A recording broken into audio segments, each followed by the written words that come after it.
Dia, boa tarde, boa Aumenta um pouquinho. noite. O assunto é sério hoje. É sério. Dados os acontecimentos recentes, eu venho aqui manifestar meu apoio à Audi Rebel, com quem eu tive a oportunidade de trabalhar por 4 vezes, além de ter assistido diversos shows e eventos por bandas e artistas fenomenais, e que tiveram coragem e foram coerentes com sua história ao não aceitarem o insalubre moral e intelectual que a extrema-direita vomita em sua existência. Em primeiro lugar é o seguinte, que não é que eles não aceitaram, eles aceitaram. Depois vocês patrulharam, eles cancelaram, o que foi pior pra eles, porque eles continuaram tomando a patrulha. Foi ridículo, cara. E aí eles simplesmente lotaram e fizeram o maior show da história da Limão Rosa, cara. Tá, só isso, mas continua aí, vai lá. E que eu espero que sirva de exemplo a diversas outras casas pela cidade e pelo país. Pausa aqui. Aqui a gente concorda. Que sirva de exemplo, que mais vezes isso aconteça, por favor. Porque assim, deixa eu te falar, eu não sei como vocês não aprendem isso. O Léo Lins, ele ia nas cidades e ia zoar as cidades. E a galera pagava pra ver um cara zoar a própria cidade. Ele não tá indo numa praça pública, ele tá indo num ambiente privado. A galera, ai, cancela! Aí os prefeitos iam lá e cancelavam os shows. O que acontecia? O que acontecia? O que você acha que acontecia? Ele fazia outro muito maior, né? Então eu acho que tem que fazer isso. Vocês têm que continuar boicotando e cancelando a banda Limão Rosa, porque aí a gente vai triplicar o nosso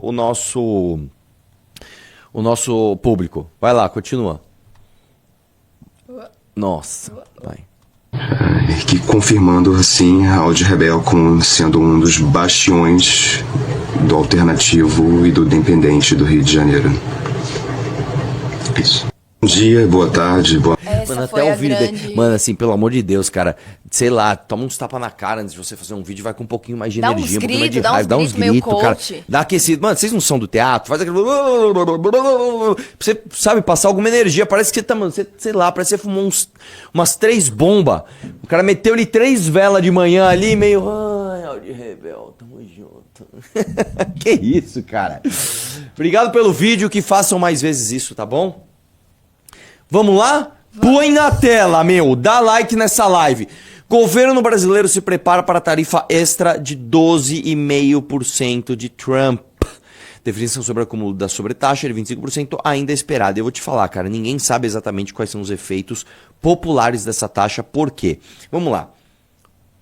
Há um ano, mais ou menos, essa taxa cairia 100% no colo do bolsonarismo. Essa aqui é uma bomba, porque eles chamaram para si essa briga, né? O Eduardo não foi lá defender a tarifação, os caras não ficaram relativizando, estenderam bandeira americana no 7 de setembro brasileiro. O que aconteceu? Chamaram para si o problema e o Lula só surfou. Jogou lá os caras, chamou para si o discurso de soberania, né, de orgulho nacional, falou que ia negociar com o Trump e o Trump ainda segurou a tarifa. Pô, o cara saiu grandão. Agora, na véspera da eleição, eu vou te falar, cara, eu não sei, o jogo tá meio misturado, tá? Eu tô achando que pode ficar ruim pros dois. Fica ruim pro Flávio, porque eles não tem como ficar condenando isso, cara. A galera lembra da tarifação que eles pediram há um ano. Mas também não fica bom pro Lula, porque o Lula também vive de um eleitorado muito poeiro. O Lula tem a sua base forte, mas ele também vive de um eleitorado muito superficial, que sente muito o peso, né, das variações econômicas em véspera de eleição, né? É um público que não tem ali muito senso crítico para entender muito bem o que está acontecendo. O cara vive por sensações. O cara perde poder de compra, ele só fica puto. Entendeu? Então, eu, sinceramente, cara, não sei avaliar, tá? O impacto disso. Eu acho que vai ser ruim para os dois, sinceramente, tá bom? Governo Lula dribla arcabouço e a... Ih, peraí, meu. Nosso amigo voltou na tela aqui, né? Vai lá. Governo Lula dribla arcabouço e aposta em pacote de crédito de 140 bilhões de reais em ano eleitoral. Estudos elaborados pelo governo para defender medidas dizem que propostas geram emprego e arrecadação para especialistas, porém, projetos elevam dívida pública e estimulam a inflação e dificultam queda nos juros. Cara, assim, é óbvio que o Lula ia fazer isso. Você acha que ele já não fez o tal do arcabouço fiscal, né, com a saída para ele usar alguma manobra, alguma artimanha na véspera de eleição? O PT fez isso todas as vezes que esteve no poder, todas. 100% das vezes que o PT estava no poder, eles fizeram isso, tá? Lula ganha em 2002, assume em 2003, vai para a reeleição em 2006, faz a mesma coisa. Depois eles vão para a reeleição, né? Lula, Dilma. 2010 fazem a mesma coisa. Depois, 2014, talvez a mais grave de todas, que foi quando a Dilma segurou assim de forma completamente absurda, né, o reajuste do combustível e da energia elétrica. E aí, meu irmão, aí nós tivemos, tá? De fato, isso não é opinião, isso é fato. Nós tivemos a maior crise da história da nossa moeda corrente, que é o real, por conta desses absurdos da Dilma, né? Que não só teve pedalada, etc., teve também maquiagem nas contas. Foi pior ainda. Ela fez a parada e fingiu que não fez, né? O que é pior ainda. E aí o que acontece? O que acontece? Você acha que o Lula não ia fazer isso agora? Você acha que ele não ia fazer? Você acha que magicamente ele tira a taxa das blusinhas, né? Vê que tá todo mundo enrolado, faz o programa Desenrola. Tô sem chat, viu? O chat saiu. Faz o programa Desenrola para você achar que você vai pagar menos, que você vai ter uma saída para sua dívida, né? E aí mete mais uma bomba fiscal e, cara, depois vê o que faz, velho. Depois deixa explodir, foda-se, né? O cara tá com 80 anos aí, meu. Ah, faz aí, meu. Só deixa eu me reeleger e bora, né? É isso.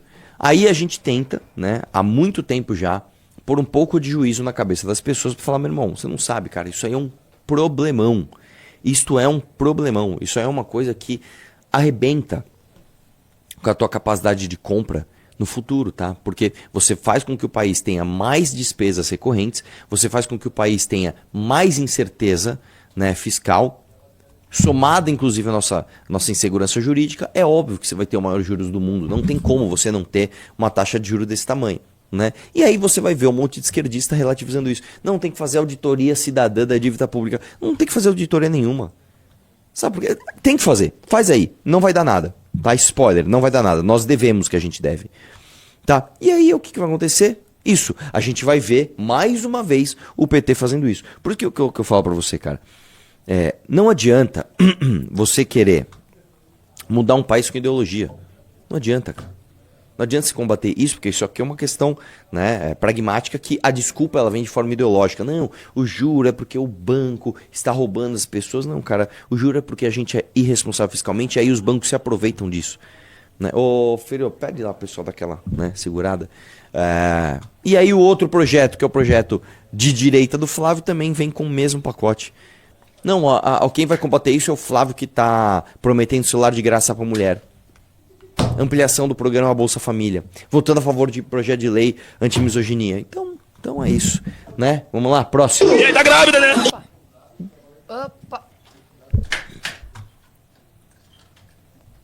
Eleito pelo Rio, Lindbergh destinou 1,7 milhão de reais a cooperativas do MST no Paraná por meio de emendas. Por que será? Vamos lá, pessoal, vamos fazer um exercício. Vamos ver se a Ana tá sabendo por quê. Por que você acha que ele mandou Paraná? Segundo você, ele tem uma namorada lá, não? É isso aí. A Glaze, conhecida como Narizinho, né, namorada de Lindbergh, é do Paraná. Quem é que tá aí? Quem é que chegou? É o Sou do José Paraná. Valdir, né? José Valdir, eu conheço ele, fica permeando, ele quer que a gente dê atenção. Dá pra aparecer. Dá um oi, faz tempo que não aparece no detalhe. Ah, como ele tá, ó como ele tá. E aí, pessoal, como é que vocês estão? Tava com saudade de aparecer no detalhe. Então aparece aí, ó. E você tava falando bem do filme de Nolan também? Sim, lógico. Eu fiz um vídeo sobre isso hoje, inclusive. Falando bem? Lógico. Tudo bem, fiquem com a opinião do cara que acha Clique o melhor filme da Não humanidade. falei isso, cara. Isso é fake news, tá? Pô, Isso para, é fake Clique é news. um baita filme. Toma. Vamos lá? Você chegou na hora errada, gente. Você tá falando do Lula, cara. O assunto dele é... Não, mas tá falando do bolsonarismo. Paraná, pô. É verdade. Vamos lá. Pra quem não sabe é o seguinte, o Lindbergh Faria, ele foi um símbolo da juventude, tá? Dos caras pintadas, etc. Né? Ele foi um símbolo dessa luta moralista do PT, inclusive, que aliás, como é que era o nome do negócio que eu falei até? Deixa eu ver o nome, que isso aqui é muito importante. Eu vim aqui pra falar um negócio, já pode chamar ainda de candidato. É verdade, já pode chamar de candidato. Aqui pode também? Pode. Tá. O candidato O à candidato Renan presidência em Santos. pré-campanha, Renan Santos, Lembrei.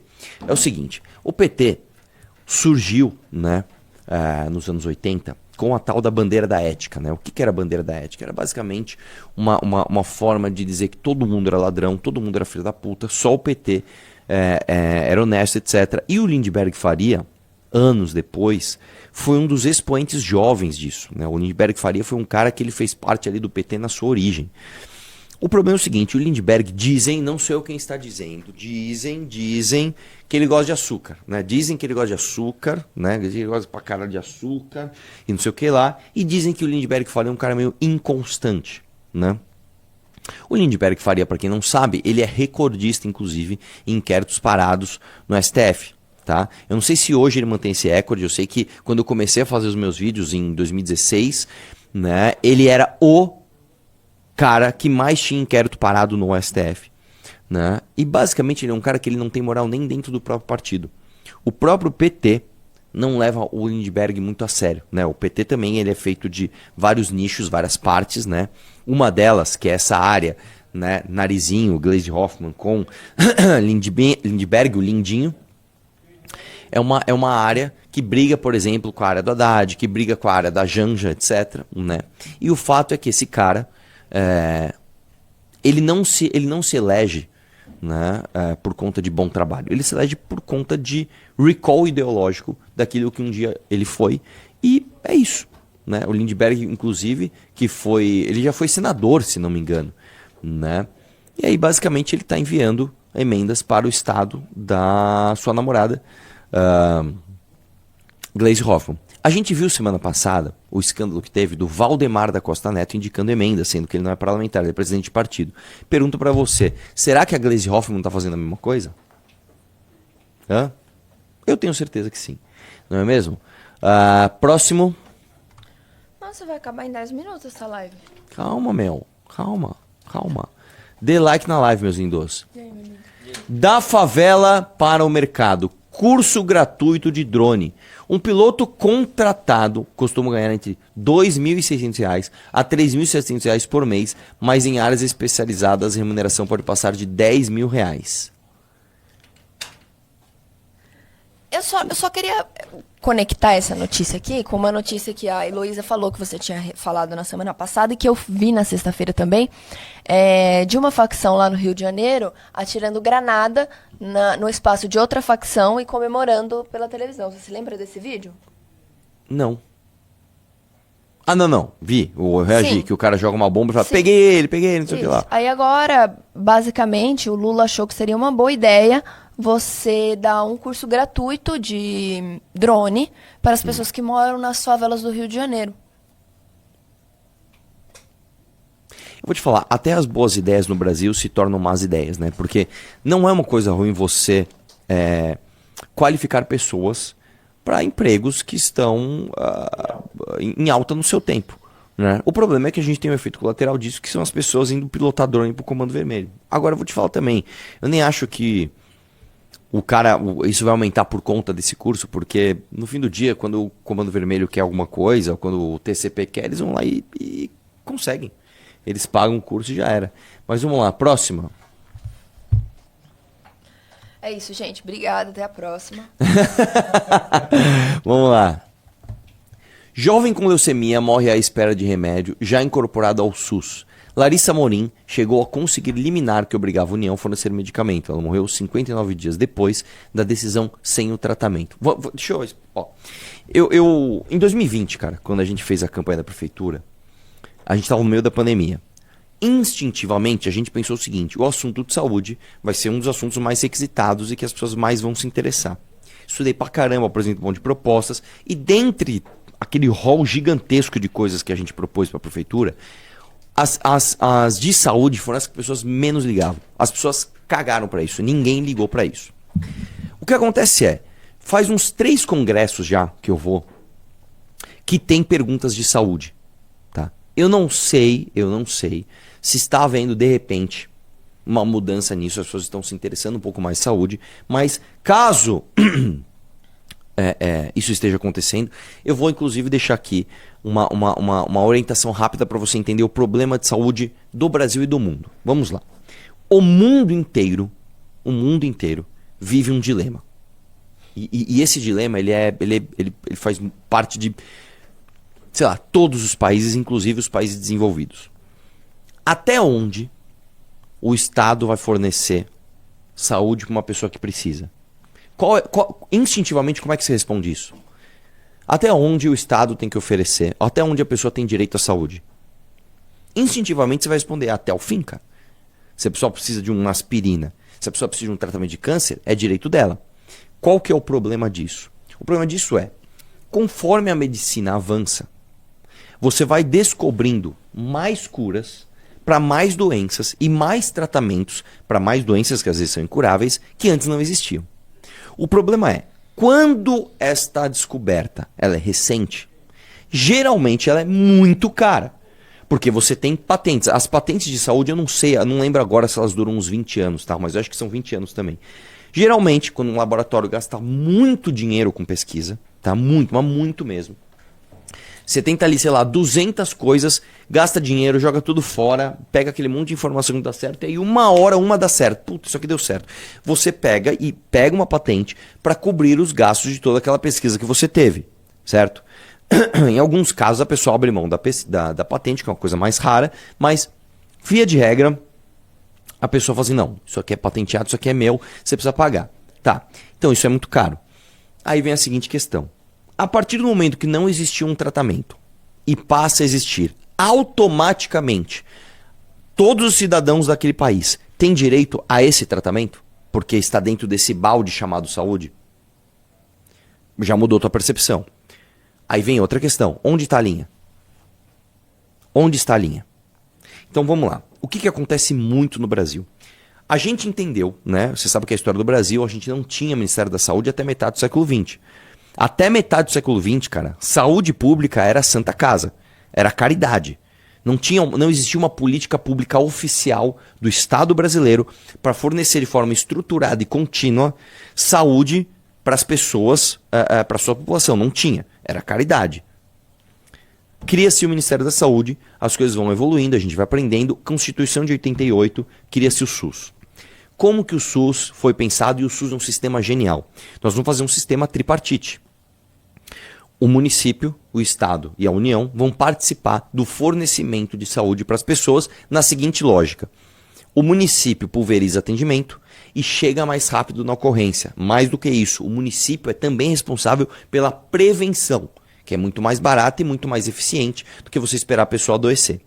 O Estado, ele é responsável pela aglomeração de demandas e pela especialização e pela alta complexidade. Beleza? Beleza. Qual que é o problema que nós temos no SUS hoje? São dois. Primeiro, o sistema ele é absolutamente indisciplinado. Existem hospitais municipais que tratam de alta complexidade, existem hospitais de estaduais que pulverizam o atendimento e a gente, ao longo desses anos, a gente ainda não conseguiu padronizar o modelo. Então, uma das coisas, umas ideias geniais que tiveram foi o seguinte, cara, já que as pessoas tendem a associar saúde ao hospital, e a pessoa quando ela tinha, sei lá, uma dor de cabeça, ela corria no hospital, então vamos supor que você mora numa cidade, tem, sei lá, 50 mil habitantes, é uma cidade pequena, e do lado da tua cidade, tem uma cidade de 300 mil habitantes que tem um hospital. Você passava mal, o que você fazia? Você corria até aquela cidade e ia no hospital. Você afogava aquele hospital que não era feito para atender dor de cabeça. O que se criou? Aqui em São Paulo, por exemplo, você tem as UBSs estratégicas. Elas ficam do lado ali dos hospitais e elas desafogam o pronto atendimento do hospital. Isso é maravilhoso. Você chega no hospital, não, cara, você está com dor de cabeça, você vai ser atendido pelo posto de saúde municipal. Beleza. Então, o primeiro problema é, você não tem uma disciplina, você não segue o plano, tá? Que foi planejado pelo SUS. Esse é o primeiro ponto. E o segundo ponto é o seguinte, como a nossa Constituição é uma porcaria, e como o direito à saúde é uma coisa ampla, e cada juiz interpreta esse direito à saúde de um jeito, você tem uma insegurança jurídica para o que o Poder Executivo deve cobrir a sua saúde. Como assim? Vamos supor que tem um filho e ele tem uma síndrome, meu filho é sindrômico. E aí eu preciso de um remédio que custa R$1.000 por mês. Você vai lá, às vezes o prefeito manda executar e você começa a receber aquele suprimento. Aí o meu vizinho, ele tem um filho que tem a mesma síndrome. O mesmo remédio custa R$1.000 por mês. Só que ele é da oposição, ele é amigo da oposição do prefeito. O prefeito manda não executar aquilo. Aí ele tem que entrar na justiça e falar, olha, o outro cara tem, eu quero também. A justiça vai lá e dá uma decisão. Não, você tem que aplicar. Ok, até aí tá tudo certo. Aí nasce um terceiro filho sindrômico, cujo remédio custa R$100.000 por mês. Eu quero, peraí, o meu vizinho A conseguiu, porque ele era amigo do prefeito. O meu vizinho B conseguiu porque ele pegou a jurisprudência do primeiro vizinho, eu sou o vizinho C. Eu não sou amigo de ninguém, não sou inimigo de ninguém. Eu quero também. Ah, mas teu remédio é muito caro. Eu quero, o juiz vai lá e dá. Então você não consegue ter previsão orçamentária para entender como executar a compra e o atendimento das pessoas. Então quando eu pego um caso como esse, põe a notícia aqui. Jovem com leucemia morre à espera do remédio já incorporado ao SUS. O que eu vejo aqui? Cara, isso aqui podem ser tantas camadas de problema. E instintivamente a gente responde o quê? Ah lá, se não tivesse corrupção atendia. Não é só esse o problema. Faz parte do problema. A corrupção faz parte do problema de drenagem de recursos do sistema de saúde público. Ok, mas ele não é o único problema. Vamos supor que o Brasil não tivesse nenhum tipo de corrupção. Nós temos esse problema que é a subjetividade da Constituição. A gente tem um terceiro problema que não é corrupção na sua definição mais pura. Eu sou um vereador muito influente. Sou amigo do prefeito. Ele está com orçamento para construir uma nova UBS. Eu peço para construir na minha área. Ah, não, mas tem mais gente na área da Ana, só que a Ana é de oposição, não, constrói na minha. Pronto, você distorceu, tá? Uma decisão que deveria ser técnica para uma decisão política que não é necessariamente corrupção. Que eu não estou recebendo um centavo por isso. É só a minha influência política que está trazendo o benefício para a minha região. E aí? Por isso que nós temos que pegar a ideia do SUS, que é uma ideia muito boa, aplicá-la de forma rígida, município, pulverização, primeiro atendimento, próximas ocorrências, estado especialização, alta complexidade, concentração de demandas. Nós vamos fazer isso. E usar a tecnologia ao nosso favor. Tem que ter prontuário eletrônico, tem que ter inteligência artificial para entender quais são os fenômenos de prevenção que a gente precisa fazer. Por exemplo, o estado de São Paulo, uma época, fez um mutirão da catarata. Cara, solucionou, assim, eu não lembro agora o índice, mas foi coisa assim teve uma queda dos casos de catarata em São Paulo, tipo, de 80%. Foi um negócio absurdo, só com prevenção.